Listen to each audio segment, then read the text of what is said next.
a lovely devotee, His Grace Krishna Kaviraj, giving the discourse this evening. And for any of us that have been coming to Iskcon Toronto for any time at all, I'm sure we all have seen him somewhere at the temple.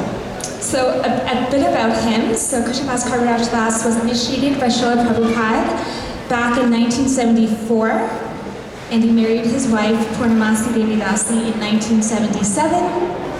He has performed just about every service in countless temples over the years. He presently serves on the board of directors for Iskcon Toronto, Stouffville, Oakville, Ottawa. He also serves Iskcon internationally as the GBC deputy and a member of the team for the assessment of sannyas candidates. So please help me welcome His Grace Krishna Kaviraj.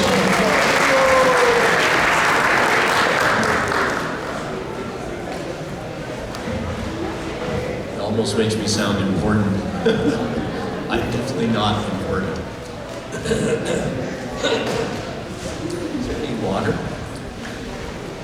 I can go on without the water, but if somebody could get water, that would be great. All right. Somebody got.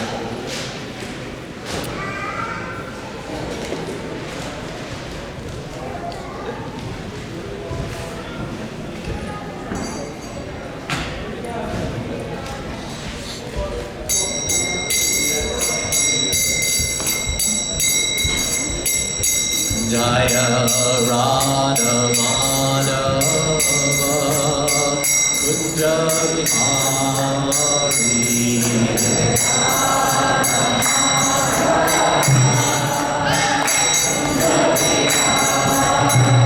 Jaya Radha Madhava Kunja Vihari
Prabhupada.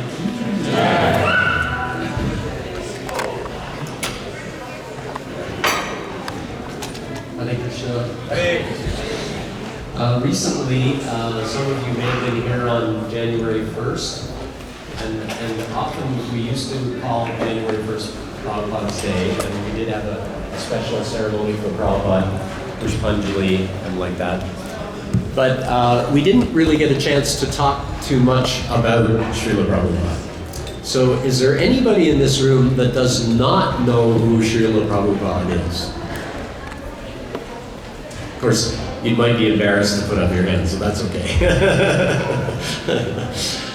But Srila Prabhupada was the founder and Acharya of the International Society for Krishna Consciousness. And we would not be here today if it was not for the mercy of Srila Prabhupada. And Srila Prabhupada was an extremely pure devotee of Krishna. In fact, in the Chaitanya Bhagavat, Sri Chaitanya Mahaprabhu, the incarnation for this age, who is teaching everyone to chant Harinam Sankirtan, he said that I want my name to be heard in every town and village of the world. And he did spread it around India a lot. Lord Chaitanya walked around India twice. He walked from Bengal and all the way down to Puri, and then all the way right down to Cochin, is that where the South India, right at the bottom? And then he walked all the way back up the other side, and then through the jungles of Jharkhand. And so Lord Chaitanya traveled all over India, spreading the holy name and the Harinam Sankirtan, which is the Yuga Dharma. In every age, in such a Yuga, the meditational process is the process for such a Yuga. And it takes a very long time to become self-realized by doing that process. But in such a Yuga, one is blessed with a very long life. In fact, the personalities in such a Yuga lived for 100,000 years. And they would spend often more than half their life, 50,000 years in meditation. Some of them would spend more than that, much more than that. So, and then in Dwarpa Yuga, it was the process of sacrifice. And just like we read in the Mahabharata about the different Ashvamedha yajnas, horse sacrifices that are being performed. And Maharaj Yudhisthira, after the end of the Battle of Kurukshetra, he arranged for a big Maha Ashvamedha sacrifice. And in those days, when they would offer a horse into the fire, the horse would actually come out as a young horse. The horse was not hurt by the fire. That's how expert the Brahmins were at chanting the mantras. And so that was the process in Dwarpa Yuga. Then Treta Yuga is deity worship. So deity worship, as we see here when we come on Sundays and we see how lovely Radha Gopinath, Gaur Nitai, and Lord Jagannath are dressed, it inspires us. I was brought up as a Roman Catholic, and I never had any understanding of what God looked like, right? I mean, everybody just said, oh, he may be some old man sitting up on a throne, because he's the oldest of all, right? So he must be an old man. That's their logic. But Krishna is actually an eternal youth, eternal 16-year-old youth, and he's constantly playing on his flute and associating with all the residents of Vrindavan. So he's completely happy and satisfied. And by portraying that on the altar, we also become inspired. I want to go there.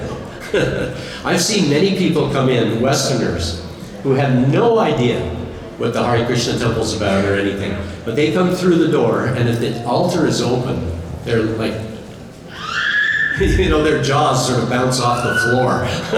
Because the beauty that is there where, you know, Gopinath's beauty is just beyond parallel. So that was Treta Yuga. And then in Kali Yuga, the Yuga Dharma is the Harinam Sankirtan. And Lord Chaitanya is the incarnation of Krishna who comes to spread the Yuga Dharma all over. And then the Chaitanya Bhagavat, a book written about Lord Chaitanya. There was the Chaitanya Charitamrita, but also another authorized book about Lord Chaitanya was the Chaitanya Bhagavat. And in the Chaitanya Bhagavat, Lord Chaitanya actually says that I have spread all over Bharatvarsha, but there's the greater Bharatvarsha. At one time, the whole planet Earth was called Bharatvarsha at the time of the Pandavas. And so he said, I have spread it over the small portion of Bharatvarsha that's now left in India, but I want the holy name spread all over the world, and I will send my Senapati Bhakta. Senapati means general. Like you have a general in the army, and the general, he organizes how everybody is going to do their duties so that they come out victorious. And we also are in Srila Prabhupada's Sankirtan army, but our army is not interested in hurting anyone. Most often when you hear the word army, you think, oh, you're going out to hurt people? No, complete opposite. We're actually going out to give everybody the opportunity by taking a book about Krishna, and it actually opens up the door to the spiritual world, and to take part in this Harinam Sankirtan.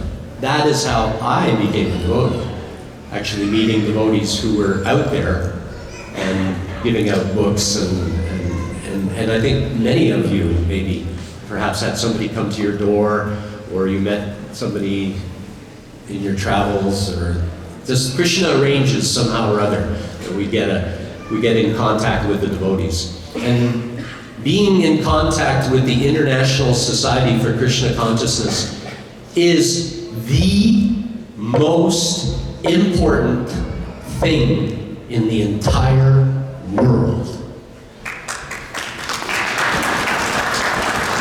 There is nothing anywhere which will help the masses to become delivered from the cycle of birth and death. Nothing anywhere.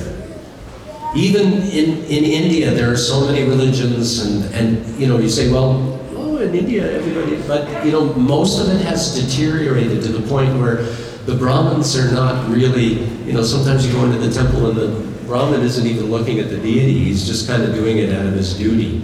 And then he takes the few rupees that are given at the altar and he goes and buys something to eat. You know? It's not really, you know, the process anymore. But the process of Harinam, of chanting Hare Krishna, is so easily available to everybody. And so we go out on Harinam, the International Society for Krishna Consciousness, and Srila Prabhupada started it himself in New York. He went out, sometimes by himself, he would chant Hare Krishna in the park. And then gradually some people started to join and would sit down and be with Prabhupada and start chanting. And then they started helping Srila Prabhupada get a place on 26th 2nd Avenue. It was their first place, a little storefront. And in this way, Iskcon started to grow. But it was on the order of Lord Chaitanya that Srila Prabhupada came to the West, and on the order of also his guru, Srila Bhaktisiddhanta Saraswati Prabhupada, who also told Srila Prabhupada, you must go.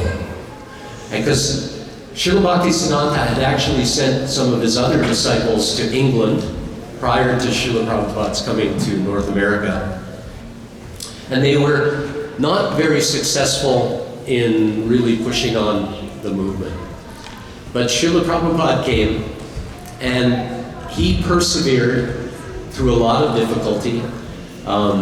He had finished a whole manuscript of the Bhagavad Gita. I mean, we've all probably read Prabhupada's Bhagavad Gita. You have two of them on your lap. It's a big book, right? The Bhagavad Gita is a big book. You can just show everybody. No, just hold it up. Just hold it up. You know, this is, Bhagavad Gita is a big book. And he had finished writing this whole manuscript, and somebody stole the whole manuscript. Now, an ordinary person would go, oh, well, that's it. I'm done. I'm not going there again. Not Srila Prabhupada. Srila Prabhupada knew that the message of Bhagavad Gita was, again, the most important thing that anybody can learn in this world. It is the most important thing, because Krishna is actually telling Arjuna how we can utilize matter and our lives in Krishna's service. Krishna is telling Arjuna that. How to utilize your abilities to serve Krishna. And Arjuna was an expert warrior. The Pandavas and all the warriors at that time, many of them, they had the ability to sometimes shoot thousands of arrows per second. We know from the Mahabharata that Bhishma Dev actually dams the entire Ganga with arrows. How fast would you have to shoot arrows to dam the entire Ganga River? That's pretty amazing. So, these skills were, a lot of people say, well, that's just mythology. No.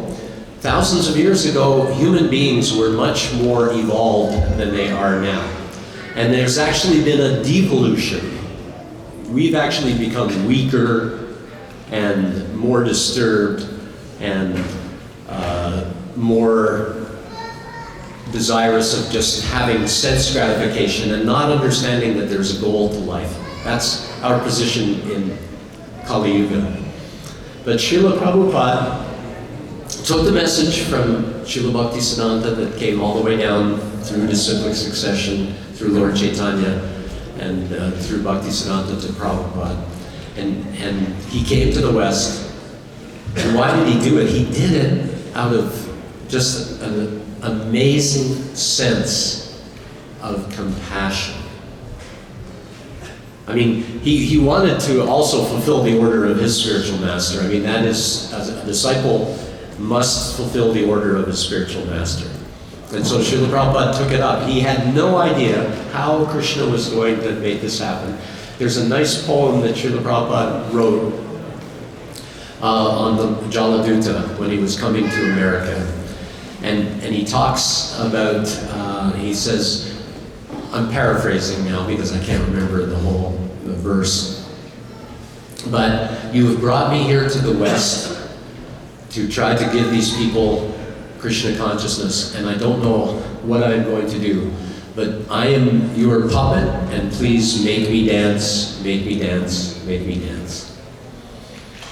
And so Prabhupada just put himself in the hands of Krishna, but at the same time worked hard for Krishna and overcame so many obstacles. It wasn't just like, oh, well, now I surrender to Krishna, he'll do everything.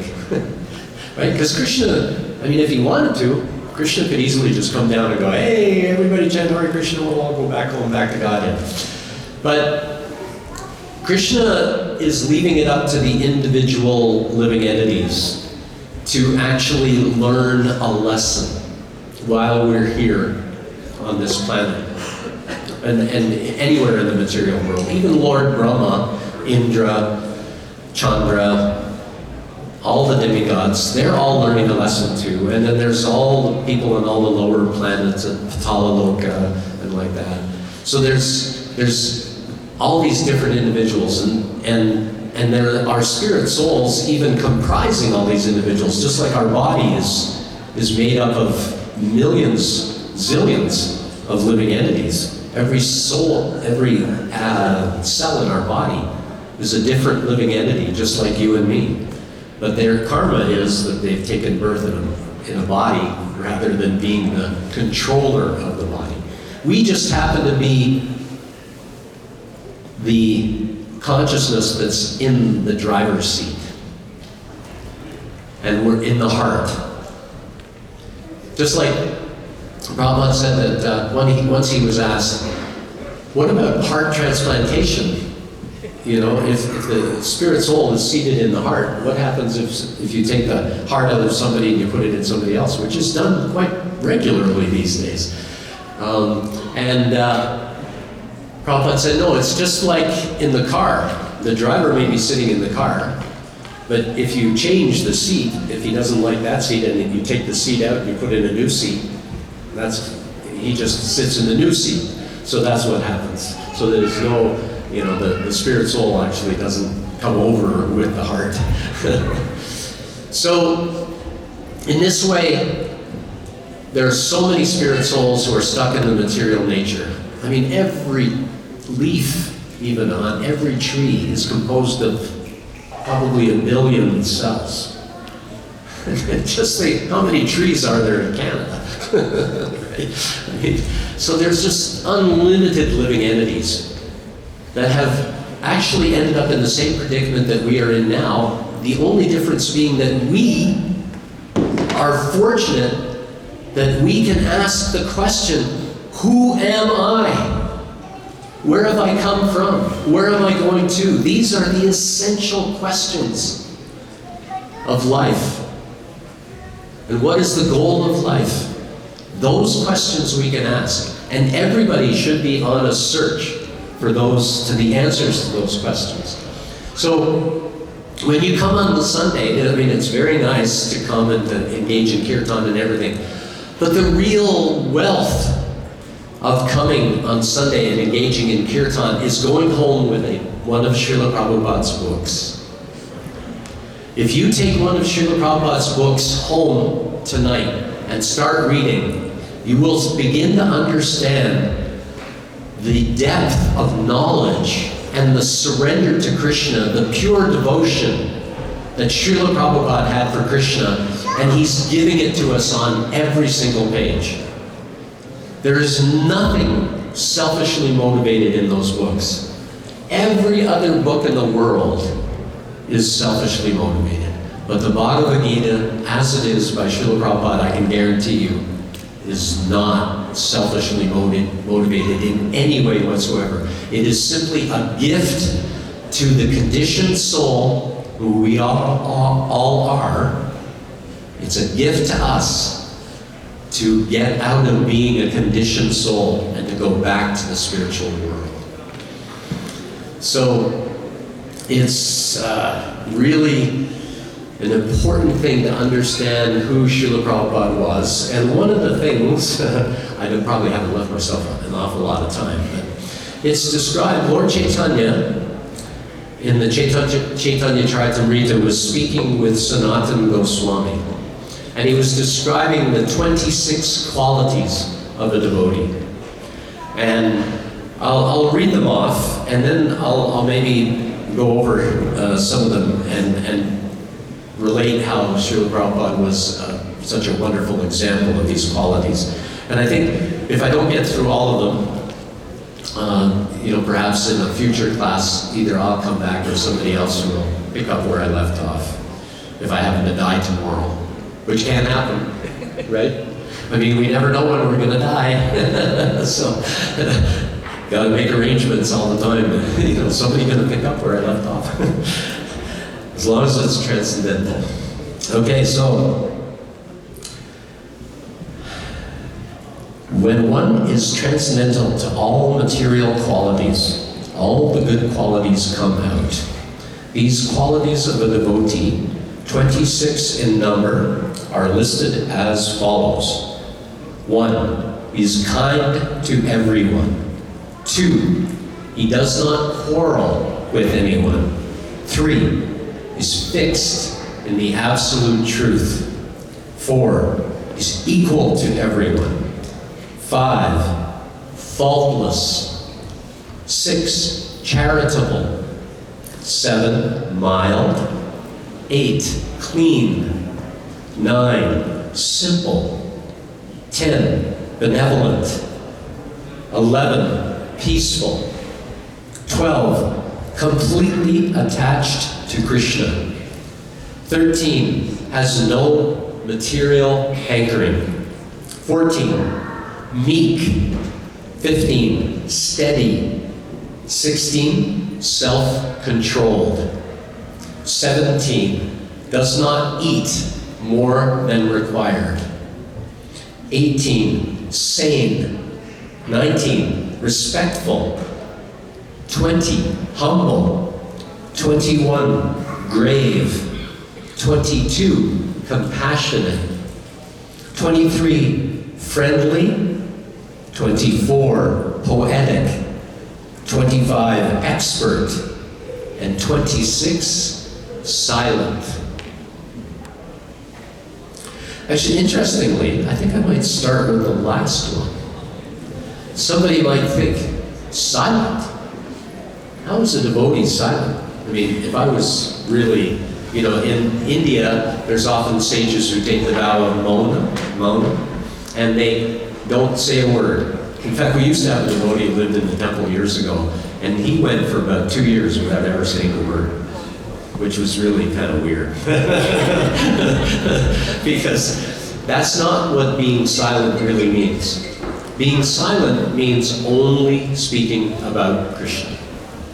So, in the news, there's all this stuff about, Trump and everything, and on TV, there's all these social media, things on the phones, but on TV, you get all this gossip, of who's doing what in Bollywood or Hollywood and all that kind of stuff. And it just corrupts our minds and really just gets us distracted from the real goal of life, of going back home, back to Godhead. So, Srila Prabhupada was that kind of silent.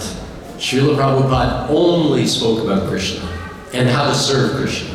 So sometimes, he was very diligent about money matters. Prabhupada counted every paisa.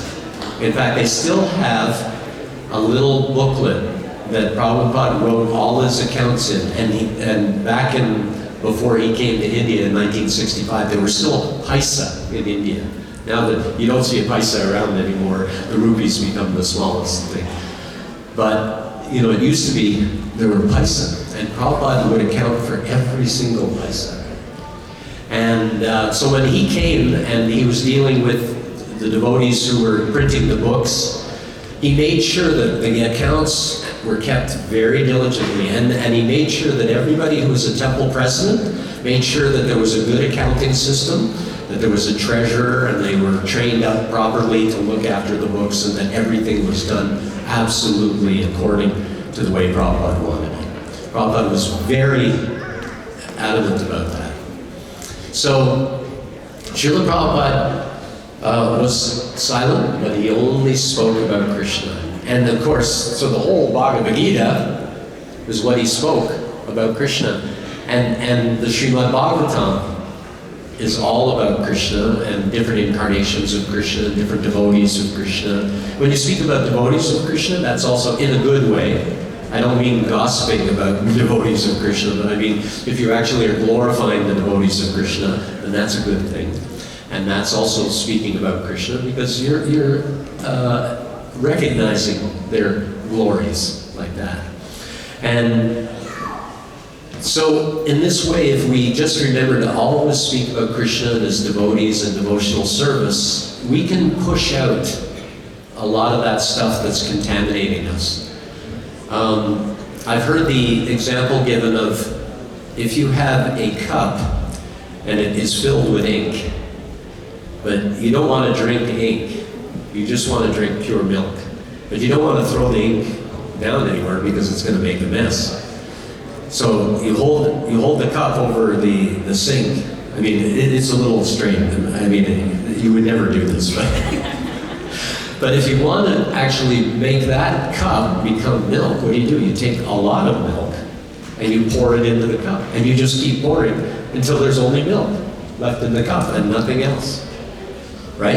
It can happen, and then you can drink the milk. So in that same way, our consciousness is like a cup. And we can fill it with the poison of Kali Yuga, or we can fill it with Krishna consciousness. And it is really up to us to make that choice on a daily basis. I mean, Srila Prabhupada said that we should be somewhat aware of what's going on in the material world. So I'm not saying that, necessarily that you don't find out about what's going on in the world, but just don't get really absorbed in it and don't really talk about it with many others. But if at work, somebody who's not a devotee talks to you about it, then at least, you can talk to them a little bit about it, and you won't come off like a brainwashed person, You'll actually have some knowledge of what's going on. But still, more than anything, we should fill our hearts and minds with Krishna Katha and all about the glories of the devotees and glories of devotional service. And if we keep doing that, then we will actually develop all these 26 qualities. So I started at 26, and now I'm actually going to go back to number 1. And number 1 is kind to everyone. Srila Prabhupada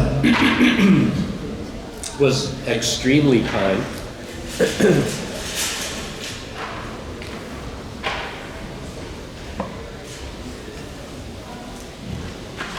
He recognized very early on the first few devotees who came. He recognized their weaknesses, and he brought them along anyway. He just encouraged them all the time. Just put a little more Krishna in your life and chant a little bit more and like that. And he didn't even tell them the 4 regulative principles. In fact, it wasn't until after the initiation that Prabhupada wrote a letter with the 4 regulative principles on it. No illicit sex, no gambling, no intoxication, and no meat eating. And he brought it down into the ashram and he pinned it on the wall. All of them, oh, Prabhupada pinned something on the wall. And then they read it and they were like, uh-oh. We've just taken a vow to surrender completely to our spiritual master. These are the things that I've been dedicating my life to, and now I'm gonna give it up. I mean, already many of them had become vegetarian. They'd stopped taking intoxication and like that. And even illicit sex, I mean, we get married, and Srila Prabhupada actually often stated that sex really is for procreation of children. Now, granted that we are human beings where we do have these urges, but the goal is to become free from sex desire. It's not that, and the way to do that is to gradually reduce. In fact, my father, he used to smoke, and he really wanted to quit. So what he started doing was he put a pinhole up near the filter of the cigarette so that when he drew in, he got air along with the smoke, so it diluted the smoke a little bit. And so he would smoke like that for about 2 weeks, then he put 2 holes in every cigarette. And gradually, he started putting so many holes in the cigarette that he was just getting all air and practically no smoke. And so he weaned himself off of the addiction to nicotine and became free. So in that same way, in married life, we should try to become free. We should wean ourselves off of the sex desire, because it really is sex desire is the thing that binds us to the material world. It's probably the strongest bond that we all have to the material world, because we all have our identity, our sexuality, and our like that, and we identify with it. And so to give up sex completely, it often seems like, oh, how do I do that? That's me. But it isn't you.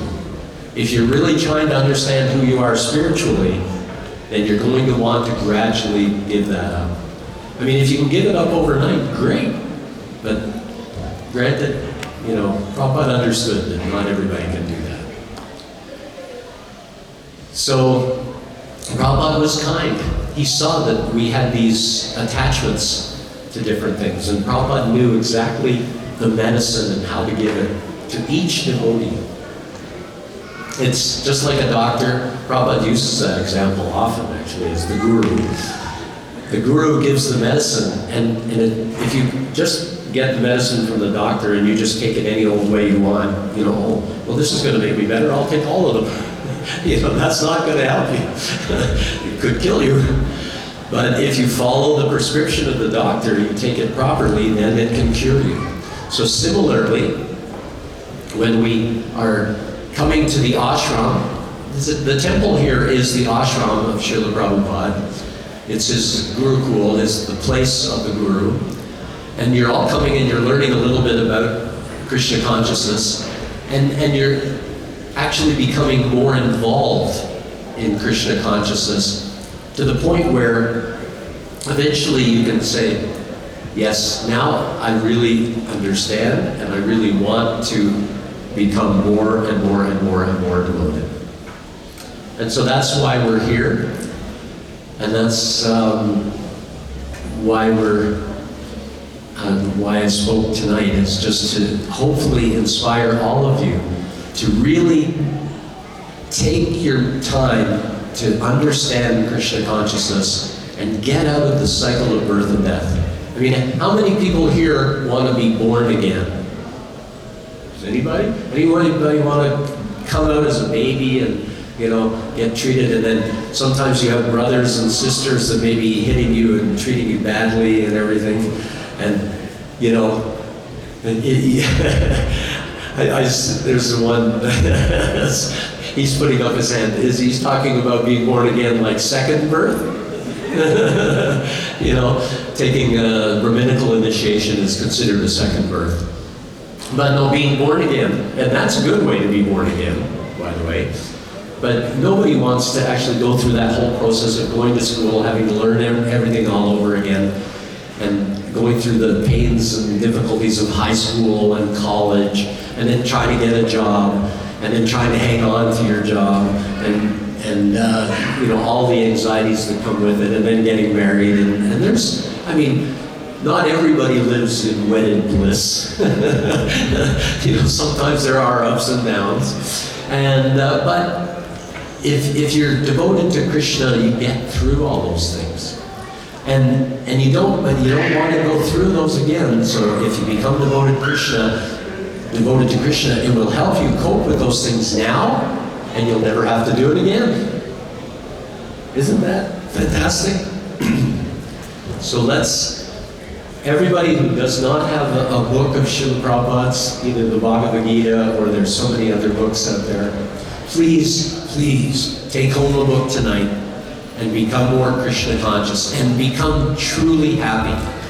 Because in the material world, once you become happy, you start wondering, well, wait a minute, I'm happy. What's going to happen next? What's coming around the corner? What's coming down the pipe? You know? But as a devotee, you're ready to tolerate everything and to live with everything, and to actually understand how Krishna is just sometimes presenting obstacles so that we can become more devoted to him and surrender to him even more. So it becomes your whole life just starts to become ecstatic when you start to see things like that. And you can go through the world without a care. I mean, things are still happening. People are dying around you and everything else and getting sick and all that kind of stuff. But because you understand how it relates to the total picture, you're not disturbed. And that's what Krishna talks about in the Bhagavad Gita. That we have to come to that point of being not disturbed. All right, well, thank you very much. And you've been very attentive, so thank you. Hare Krishna. Let's do a big thank you to Prabhu, please, for his pass. More. Come on, big thank you, Prabhu. Yes, that's better.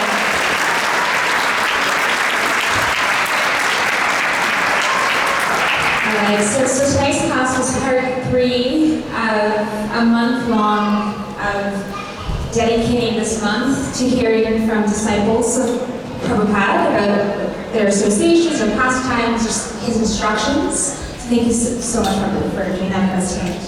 So we do have some announcements. I know Prashad is ready for us in the back, but if you just bear with me for a few moments, we'll get through them. So Saturday, January 25th, it is Ekadashi, so we fast from beans, rice, lentils, And so it's on Saturday, and breakfast is the next day between 7:40 and 10:27 a.m. There's also an online Bhakti Shastri course that has started already. This course runs every Saturday and Sunday from 11 a.m. to 1 p.m. So if you would like more information about that, please contact Bhakti Academy, bhaktishastri@gmail.com. Usually in the lobby, there's a notice board as well. So for classes, for online Zoom classes, all these sorts of things, there's always more details outside. Our in-house gift shop